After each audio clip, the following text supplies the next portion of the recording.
Spoilers ahead for Unbreakable Kimmy Schmidt Season 4 Part 1.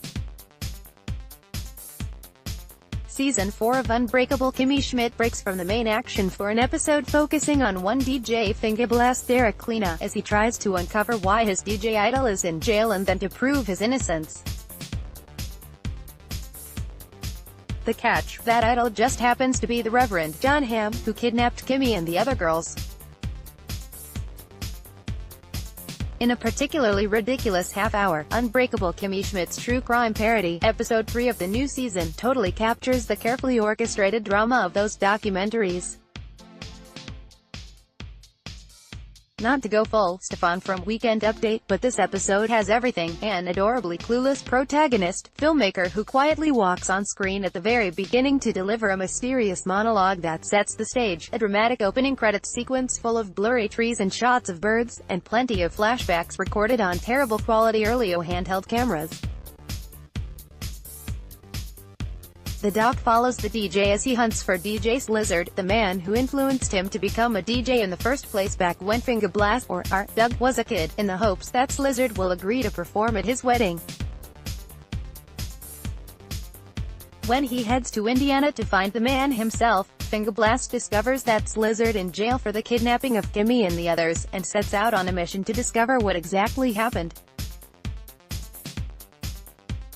Eric Leibowitz, Netflix. If you've browsed Netflix anytime in the past few years, and you have, if you're watching Kimmy Schmidt, you've encountered your fair share of true crime documentaries. There's been a boom of them lately: Making a Murderer, Wild Country, Evil Genius, Amanda Knox, you name it.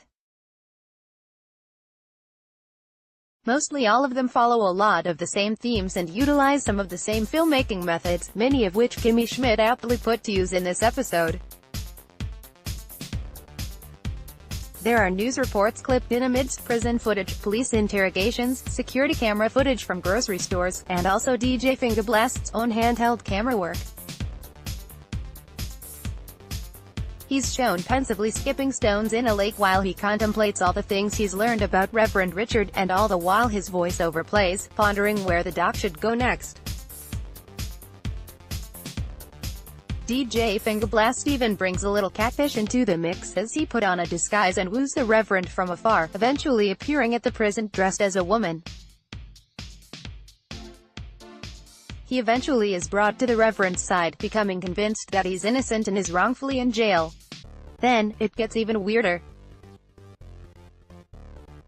He lays out the case on bulletin boards with string connecting all the different parts of the plan to clear the Reverend's name. In almost every way, the DJ hilariously embodies the kind of dedicated, passionate voice that's usually narrating these kinds of films.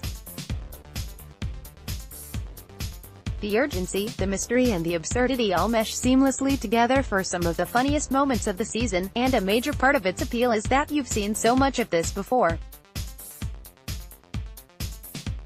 Complete with in-prison interviews with the Reverend, and a cryptic ending that doesn't tie up any of the loose ends of the ongoing story, the doc concludes with DJ Fingablast walking away in slow motion, asking everyone to think about what they've just witnessed. It's not often that a show with only half-hour episodes will feature an entire installment completely absent of its main characters, but Kimmy Schmidt pulls it off. Kimmy, Jacqueline, Titus and Lillian aren't present for the bulk of this episode, and their stories aren't further explored in its narrative, but the doc does grant the context and the conflict necessary for Kimmy to continue fighting against the Reverend.